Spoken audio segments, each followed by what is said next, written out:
শুভ সন্ধ্যা জানিয়ে আবার একটা ছোট্ট ভিডিও নিয়ে তোমাদের কাছে রাতে চলে এলাম। এখন বাজে 5:30 মতো বিকেল।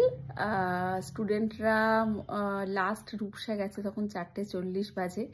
বাকি 4টের পর থেকে অ্যাকচুয়ালি আমি এই ঘরে এসে চুপি চুপি করে ফোনটা করতে শুরু করেছি, কারণ না হলে হয়তো কেউই যাবে না। মানে সবাই এতটাই মত্ত, বড়রা বড়দের মতো আর ছোটরা ছোটদের মতো, আবার ছোটোর মধ্যে একটা বড়ও আছে। তো কেউ কেউ কার্ডস খেলছিল, মানে কার্ডস মানে এরকম মনে করো না যে অন্য কিছু, পোকেমনের কিছু কার্ডস ওরা নিয়ে এসেছিল, সেগুলো খেলছিল। তো একটা নেটফ্লিক্সে ওরা সিনেমা দেখলো, নেটফ্লিক্সের আমার সাবস্ক্রিপশন রয়েছে। আর তারপরে ওরা ওদের মধ্যে একটু গান করছিল, গল্প করছিল, বিভিন্ন রকমের সিনেমা ডিসকাস করছিল। তো যাই হোক, পিকনিকটা মানে এখানে যে শুধুমাত্র খাওয়া বা খাওয়ার সঙ্গে সঙ্গে ওরা আমাকে অনেকটা হেল্প করেছে। হেল্প না করলে আমি সত্যি কথা বলতে এতজনের রান্না, এবং এটা নয় যে পিকনিক মানে সেই 3টে-4টের সময় খাওয়া, একবারে লাঞ্চ টাইম মানে সেই একটা নয়, মোটামুটি 2টোর মধ্যে আমার রান্না পুরোপুরি কমপ্লিট। আর আমার কাছে যে মেয়েগুলি, আমার মেয়েগুলি খুবই আমাকে হেল্প করেছে। তার সঙ্গে সঙ্গে ঋদ্ধিও আমাকে প্রচুর হেল্প করেছে। ঋদ্ধির সঙ্গে চলো তোমাদের সঙ্গে একটুখানি আলোচনা করাই।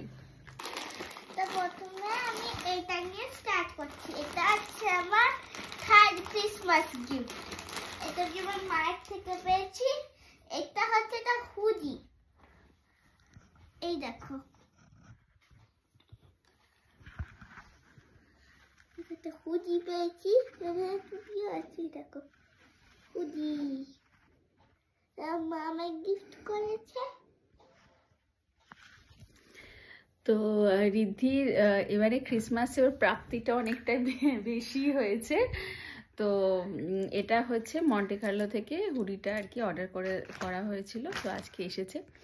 তো যাই হোক, মানে সত্যি কথা বলতে আজকের দিনটা, কালকে আমি সারাক্ষণ, আমাদের স্কুলের একটা প্রোগ্রাম ছিল কলকাতায়, অনেকক্ষণ রাস্তা আমাদের মানে অন ফুট আমাদের হাঁটতে হয়েছিল। ফলে কালকে এসে মানে শরীরের অবস্থা এমনটাই ছিল না যে সত্যি কথা আমি ভেবেছিলাম যে এরা করতে পারবো, কিন্তু ছেলে মেয়েগুলো সেদিনকে যাওয়ার সময় এতটাই আবদার করেছিল। ওরা অ্যাকচুয়ালি প্রথমে বলেছিল আউটিং কোনো একটা জায়গায় কন্ডাক্ট করাতে, কিন্তু সেটা আমার পক্ষে সম্ভব নয়, কারণ আমি একা মানুষ, আর সবটা খুব কম সময়ের মধ্যে কন্ডাক্ট করাটা আমার পক্ষে পসিবল নয়। আর 2 দিন পর থেকে স্কুল খুলে যাবে, এবং যারা বোর্ড এক্সাম স্টুডেন্ট তাদের সেকেন্ড যে প্রি বোর্ড এক্সামটা সেটাও স্টার্ট হয়ে যাবে।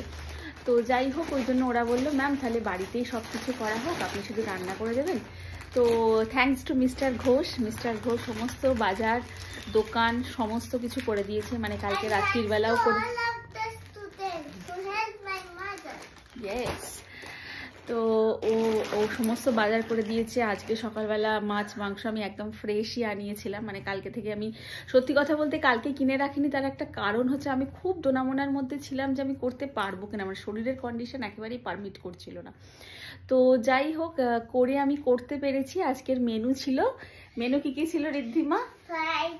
প্রথমে ছিল হচ্ছে স্যালাড, গ্রিন চাটনি মানে ধনেপাতার চাটনি, ফ্রাইড রাইস, চিংড়ি ভাপা, চিলি চিকেন, তার সঙ্গে রসগোল্লা আর কোল্ড ড্রিঙ্কস। এগুলো ছিল আজকের আমাদের মেনু।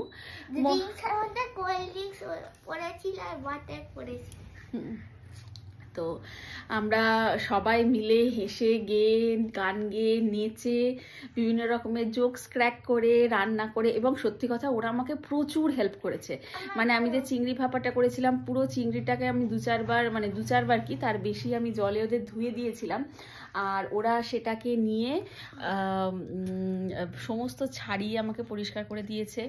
তারপরে সমস্ত ফ্রাইড রাইসের আমাকে ভেজিটেবলসগুলোকে কেটে দিয়েছে, স্যালাডের সবজিগুলোকে ওরা কেটেছে, তারপরে ধনেপাতাটা ওরা রেডি করেছে। মানে ওরা এই সমস্ত কাজগুলো আমাকে একদম হেল্প না করলে সত্যি কথা আমার পক্ষে এই টাইমের মধ্যে করাটা সম্ভব হতো না। আমি সকালবেলা থেকে উঠে সমস্ত ঘরের কাজকর্ম করে 9টার মধ্যে আমি রাইসটা মানে ভাতটা আর কি করে ফেলেছিলাম, ওটা অনেকটা তো একটুখানি মানে ঢালাটা করাটা সবটাই একটুখানি চাপের ব্যাপার ছিল। তো যাই হোক, খাওয়া দাওয়া হলো, আমি মোটামুটি খেয়ে উঠলাম তখন বাজে 3:15-20। আমি সবার শেষেই খেয়েছি। খেয়ে দিয়ে উঠে তো তারপরে সমস্ত মানে আমার যেহেতু কোনো হেল্পিং হ্যান্ড নেই, যার জন্য সমস্ত কিছু ধুয়ে মেজে উপর করে তারপরে ওদের সঙ্গে গিয়ে একটু ওদের সঙ্গে ওদের মতো করে সময় কাটানোতে একটুখানি পার্টিসিপেট করলাম। খুব ভালো লাগলো। ওরা আমাকে বলছিল ম্যাম একটা গান গাও, কিন্তু সত্যি কথা বলতে খেয়ে দিয়ে উঠে আর সারাদিনের এত পরিশ্রমের পরে আর গান গাইতে একটু ইচ্ছা করলো না বলে আর গান ফান গাইলাম না। রিদ্ধি, আজকে অর্ণার সঙ্গে কতটা এনজয় করেছিস বল? অনেক ভালো। হ্যাঁ, অনেক এনজয় করছি। লুডো খেলেছি, স্নেক অ্যান্ড ল্যাডার খেলেছি, তারপর নেচেছো। সরি বলেছি। তারপরে সমস্ত নতুন পেন্সিল বক্স অর্ণাকে দেখানো হয়েছে। সমস্ত না, একটা নতুন। হ্যাঁ, নতুন পেন্সিল বক্স দেখানো হয়েছে। ভালো মন্দই বলবো না, সত্যি কথা বলতে ভালোই। আজকের দিনটা খুবই আমাদের কাছে একটা মেমোরেবল ডে, সেটা আমার কাছে, রিদ্ধির কাছে এবং আশা করি আমাদের সকল স্টুডেন্টদের কাছে।